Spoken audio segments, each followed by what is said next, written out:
So in this one, let's take a look at looking at the end behavior here. So we have y equals 12d cubed plus 3d squared plus 3d minus 7. That's a polynomial. So the end behavior you can find, first identify the leading term. So that's the one with the highest degree. In our case, this right here is the leading term. So I'm going to put LT. I'm going to set that equal to 12d cubed. That's the leading term, the one with the highest degree, which is 3 here. Then after that, to determine the end behavior, you can pretend to kind of draw a number line.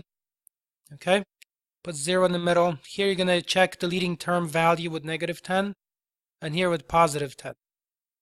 Like that. So you plug -10 into the leading term.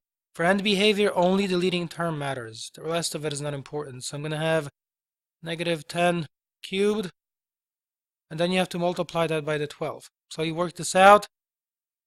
So that is the following. -10 cubed, that's like saying -10 times -10 times -10.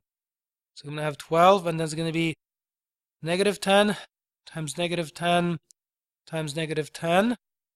That's a way of thinking about it. So now that's going to give you the following.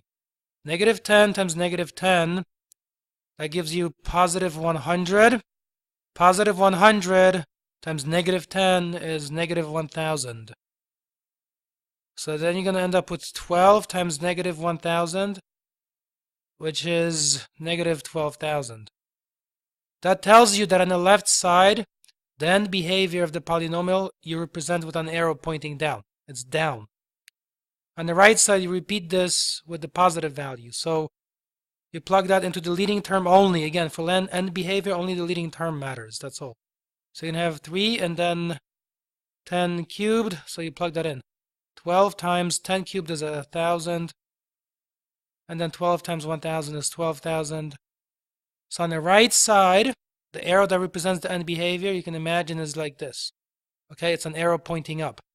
So you can imagine putting the arrows together into a unit kind of to indicate the end behavior, that on the left side looks like this, and on the right side it looks like that, okay?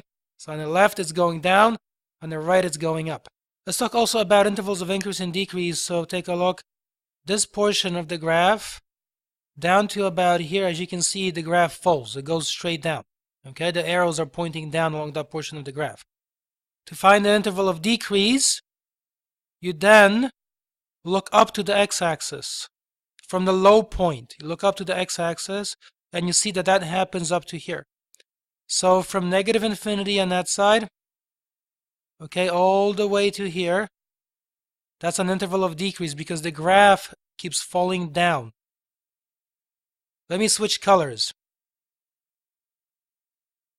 Let's do the next portion in green, so take a look.